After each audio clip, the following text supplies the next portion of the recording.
കണ്ടില്ലേ രണ്ടും നേരം വെളുത്തിട്ട് പോത്ത് പോലെ കിടന്ന് ഉറങ്ങുന്നത്. ഇവരെ എഴുന്നേൽപ്പിക്കാം. ഹണി വേഗം എഴുന്നേക്ക്, നമുക്ക് ജോഗിങ്ങിന് പോടോന്ന്. ഞാൻ സ്വപ്നത്തിലും റേസിംഗിൽ തന്നെയായിരുന്നു. ഇപ്പൊ വല്ലാതെ ക്ഷീണിച്ച്. നിങ്ങൾ തൽക്കാലം പോയിട്ട് വന്നേ. എടാ പോപ്പട്ടെ, നീ എഴുന്നേൽക്ക്. അയ്യോ എന്നോട് ക്ഷമിക്കണേ, എനിക്ക് മാപ്പ് തരൂ. പോപ്പട്ടെ, നീ എന്താ വല്ല സ്വപ്നവും കണ്ടോ? ഇല്ല, നിന്നോട് തന്നെ ഞാൻ പറഞ്ഞത്. എന്നോട് നീ ക്ഷമിക്കണം. ജോഗിങ്ങിന് എനിക്ക് നിന്റെ കൂടെ വരാൻ പറ്റില്ല. എനിക്കിന്ന് വളരെ തിരക്ക് പിടിച്ച ദിവസമായതുകൊണ്ട് ഒന്ന് നന്നായിട്ട് ഉറങ്ങണമെന്നുണ്ട്. ഐഡിയ. ബഹളം വെച്ച് കഴിഞ്ഞാൽ ഇവന്മാർ തീർച്ചയായിട്ടും എഴുന്നേൽക്കും.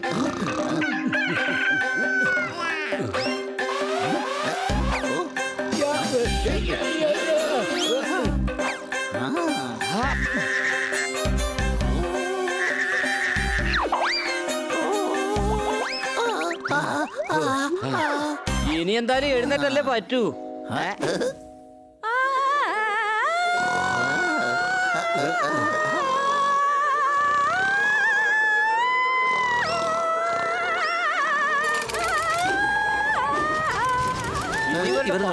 വരുമല്ലോ. എന്നെ മര്യാദക്ക് പാടാനും സമ്മതിച്ചില്ല. നമ്മൾ വേറെ എന്തെങ്കിലും വഴി നോക്കണം.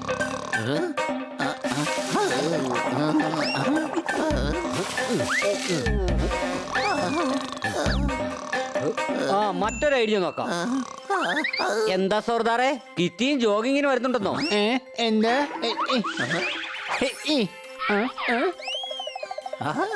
എവിടെ എവിടെ കിറ്റി? ഇനി വാ, നമുക്ക് എല്ലാവർക്കും പോകാം. പോപ്പട്ടെ, നീ ഭക്ഷണവും കഴിച്ചിട്ട് കിടന്ന് ഉറങ്ങിക്കോ. അല്ല, ഭക്ഷണം എവിടെ?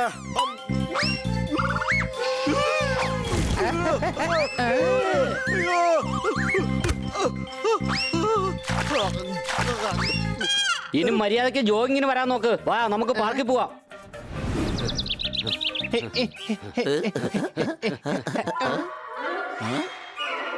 അല്ല, ഇവിടെ എന്താ ഈ നടക്കുന്നേ? മൊത്തം കളർഫുൾ ആണല്ലോ ഇവിടെ.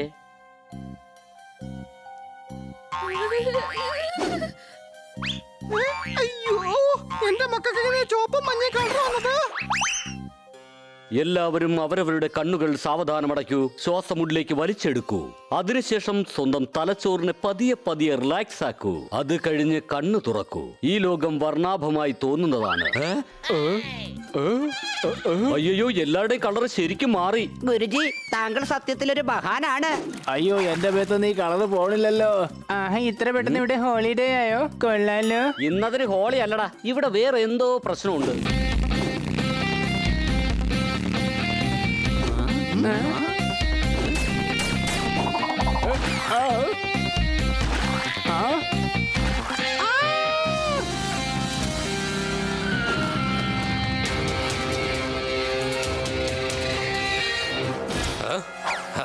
സീബ്രയുടെ വരകൾ നിങ്ങൾ കണ്ടില്ലേ?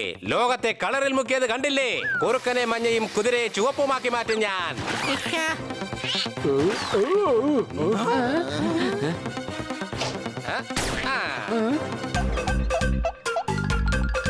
ഹായ് ഹായ്, എന്റെ സൂപ്പർ കാർ.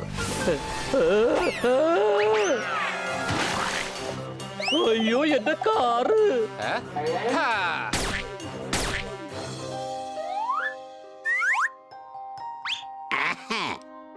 അങ്ങനെ എന്റെ പെയിന്റിംഗ് പൂർത്തിയാവാറായി.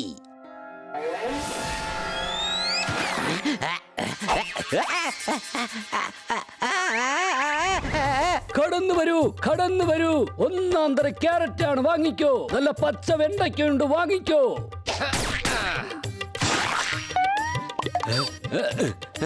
അത് പിന്നെ പച്ച നിറത്തിലുള്ള ക്യാരറ്റ് വാങ്ങൂ. കാപ്പി നിറത്തിലുള്ള വെണ്ടയ്ക്ക വാങ്ങൂ. പച്ചക്കറി വേണ്ടവർ വേഗം വേഗം വന്നാട്ടെ. പച്ചയെ മഞ്ഞയാക്കും ഞാൻ, വെള്ളത്തെ കളർഫുൾ ആക്കി മാറ്റും ഞാൻ.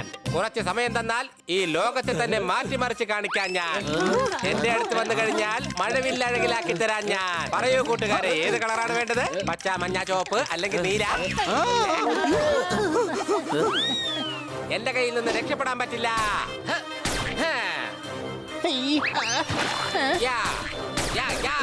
വീണ്ടും രക്ഷപ്പെട്ടോ. അയ്യോ, എനിക്ക് ഈ പച്ച കളർ തന്നെ മതിയേ. അയ്യോ വേണ്ട. അയ്യോ, ഇനി ഈ തേനീച്ചകളെ ചുവപ്പ് നിറമാക്കും. നീ ഇതൊക്കെ എന്തിനാണ് ചെയ്യുന്നേ? എനിക്ക് ജീവിതത്തിൽ ലക്ഷ്യങ്ങളൊന്നും ഉണ്ടായിരുന്നില്ല, പറയാനും ആരും ഉണ്ടായിരുന്നില്ല. കളറുകളായിരുന്നു എന്റെ ലോകം. വെറൈറ്റി ആയിട്ട് എന്തെങ്കിലും ചെയ്യണമെന്ന് വിചാരിച്ചു. പതിയെ ഞാൻ നഗരത്തെ കളറടിക്കാൻ തുടങ്ങി. ആ ഇപ്പോഴും അത് തന്നെ ചെയ്യുന്നേ. നിനക്ക് കളർ അടിക്കണമെന്നുണ്ടെങ്കിൽ നാട്ടുകാരുടെ വീട് പോയി കളർ അടിച്ചാ പോരെ. വാതിലിലും ജനലിനും കളർ അടിക്കേ, അപ്പൊ 10 കാശും കയ്യിൽ കിട്ടുമെന്നേ. കിട്ടുന്നിടത്തെല്ലാം ഞാൻ കളർ മഴ പോലെ പൊഴിക്കും. കൂട്ടുകാരെ, എനിക്ക് വെറും വീട് മാത്രമല്ല, നഗരത്തിൽ മുഴുവനും കളർ അടിക്കണം. ഇനി എല്ലാ നാടുകളിലും എന്നും ഹോളി ആയിരിക്കും. അത് നാട്ടിലെ ആളുകൾക്കെല്ലാം അടിപൊളിയായിരിക്കും.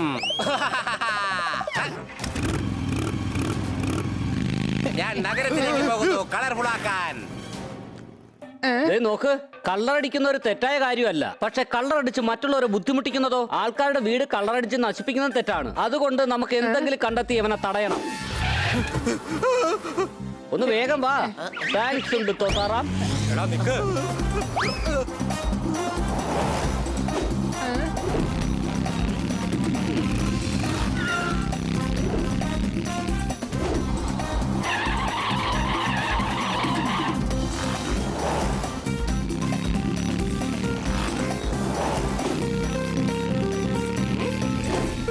എന്നാൽ ഇപ്പൊ തന്നെ ശരിയാക്കി തരാം.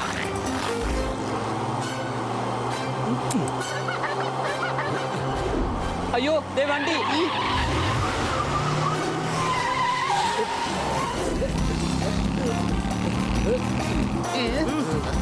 എന്നെ നിങ്ങൾക്ക് പിടിക്കാൻ കഴിയില്ല.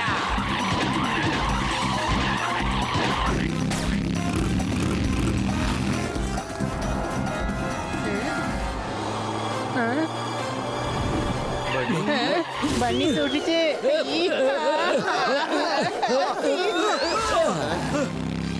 ഇനി ക്ഷമിക്കാൻ വയ്യ. ഇവന്റെ കാര്യത്തിൽ ഇന്നൊരു തീരുമാനം ഉണ്ടാക്കണം. Bye bye.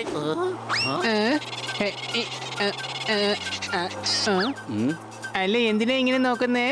എന്റെ ബണ്ണി കളർ വെറുതെ വേസ്റ്റ് ആക്കണമെന്ന് വിചാരിച്ചിട്ടാ.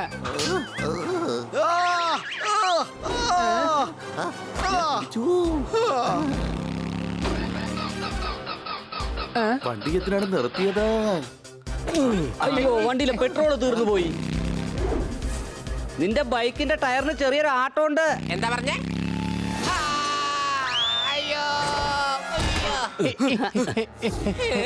നോക്ക്, നീ വല്ലാതെ അതിര് കിടക്കുകയാണ്. ഞാൻ ചെയ്യുന്നത് എനിക്ക് ഇഷ്ടപ്പെട്ട കാര്യങ്ങളാണ്. നഷ്ടപ്പെടാൻ എനിക്കൊന്നുമില്ലാത്തതിനാൽ ഞാൻ അതിൽ സന്തുഷ്ടനുമാണ്. ദാ നോക്ക്, നിന്നെ കാരണം എല്ലാവർക്കും വലിയ പ്രശ്നമാണ്. കാണാൻ ആഗ്രഹിച്ചതെല്ലാം കാണാമറയത്താണ്. ജനങ്ങളെല്ലാം അനുഭവിക്കുന്നത് വിധിയാണ്, അല്ലാതെ എന്താണ്? ഇവനോട് പറഞ്ഞിട്ട് കാര്യമില്ല. അങ്ങനെ നന്നാവുന്ന കേസൊന്നുമല്ല. നമുക്ക് ഇൻസ്പെക്ടർ പാണ്ഡെ തന്നെ വിളിക്കേണ്ടി വരും. കുറച്ച് ദിവസം ജയിലിൽ കഴിയുമ്പോ തന്നെത്താനെ ബുദ്ധിയൊക്കെ വന്നോളും. ഒന്നിനെ ഞാൻ രണ്ടാക്കി മാറ്റും, നിങ്ങളെ ഞാൻ ശത്രുവാക്കി മാറ്റും. എന്നെ ജയിലിലോട്ട് അയച്ചു കഴിഞ്ഞാൽ ജയിലിൽ ഞാൻ കളർഫുൾ ആക്കി മാറ്റും. നിങ്ങൾ ഇതൊക്കെ കാണുന്നില്ലേ? നിങ്ങൾ ഉണ്ടാക്കുന്നത് മറ്റുള്ളവർക്ക് ബുദ്ധിമുട്ടാ. നിങ്ങളുടെ ചുറ്റും നോക്കിയേ, എല്ലായിടവും കളർ കൊണ്ട് അലങ്കോലമായിരിക്കുകയാണ്. പച്ചക്കറി കടക്കാരൻ നിങ്ങളുടെ ഈ പ്രവൃത്തി കാരണം കച്ചവടം ഇല്ല. മൃഗങ്ങൾക്കാണെങ്കിൽ അവിടെ കുട്ടികളെ തിരിച്ചറിയാനും കഴിയുന്നില്ല. ചിത്രം വരയ്ക്കുന്ന ആൾക്കാണെങ്കിൽ അയാളുടെ ഭാവനകൾ ഒന്നും പ്രദർശിപ്പിക്കാൻ കഴിയുന്നില്ല. ടാക്സിക്കാർക്ക് യാത്രക്കാരെ കിട്ടാതായി. കാരണം നിങ്ങൾ അവരുടെ കാറിന് കളർ അടിച്ചു. ഞാൻ ഒരിക്കലും മറ്റുള്ളവരുടെ ദിവസം നശിപ്പിക്കാൻ ശ്രമിക്കാറില്ല. എനിക്ക് തോന്നുന്നത് ഞാൻ മറ്റുള്ളവരുടെ ജീവിതത്തിൽ നിറം പകർന്നു കൊടുക്കുന്നു എന്നാണ്. ഇനി ഞാൻ എന്താ ചെയ്യുക? അതാലോചിച്ച് പേടിക്കണ്ട. ഇൻസ്പെക്ടർ പാണ്ഡെ അവിടെ തന്നെയുണ്ട്. അവിടുത്തെ കാര്യങ്ങൾ അദ്ദേഹം നോക്കിക്കോളും. ഇപ്പോഴെങ്കിലും നിങ്ങൾക്ക് മനസ്സിലായല്ലോ നിങ്ങൾ ചെയ്ത തെറ്റിന്റെ വലിപ്പം എന്താണെന്ന്. അതെ, തീർച്ചയായും. ഒരു ദിവസം കൊണ്ട് എത്ര കളറാ കണ്ടത്?